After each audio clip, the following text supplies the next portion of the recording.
حدیث مبارک کې راځي 2 قدمونه الله ته ډیر خوښ دي. یو هغه قدم چې سړی اودس وکړي او د فرض مانځه دپاره د کور نه روان شي او داسې قدم اوچت کړي، دا قدم الله ته ډیر خوښ دی. نو چې اودس چې کړی او د کوره جومات ته روان شي، اودسونه کور کوئ، دا معمول جوړ کړئ. ښه د کلي خلک خیر دی که میلمۍ بارنۍ وي تبلیغي جماعت راغلی خیر دی، خو چې ګورئ د کلي سړی اودس کور کوي، دا نه چې جوماتونو کې اوبه نشته ښه ډېر شي دي.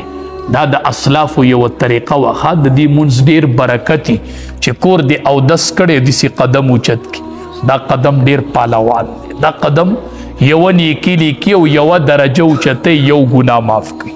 دا دومره قیمتي قدم دی. یو قدم بل دی چې هغه د دې سره برابر دی. کم قدم دی؟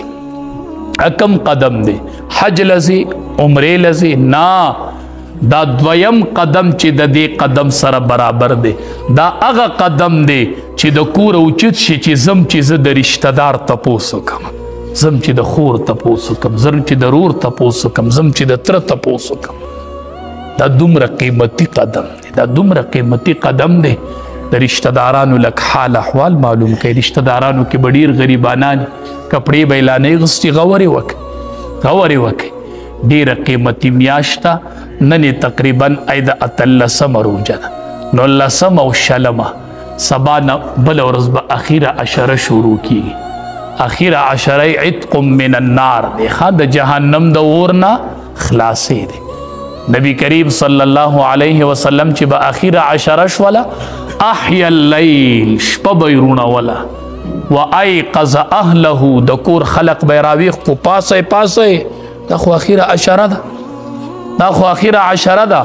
شد المئزره، لنګ به یې مضبوط کو، یعنی بیبیانو نه به په ډډه شو او شپه به یې روڼول او د کور اهل به یې راویښ کو، پاسئ، دا اخیره عشره شروع ده، اخیره عشره.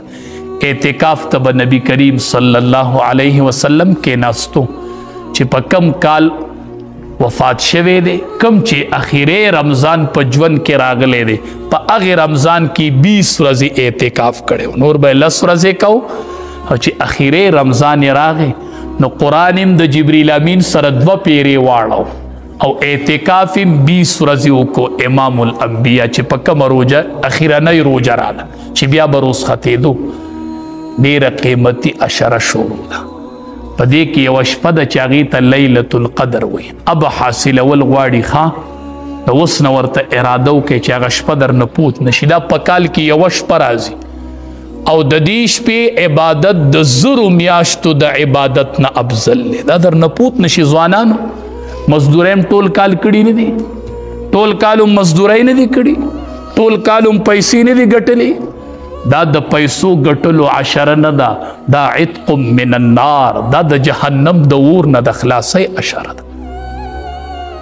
اعتکاف ته چې کم سړی کینی غټه پیدا خو اولینی دا ده چې د لیلة القدر وموندو، بس د لیلة القدر فضیلت د ته حاصل شو.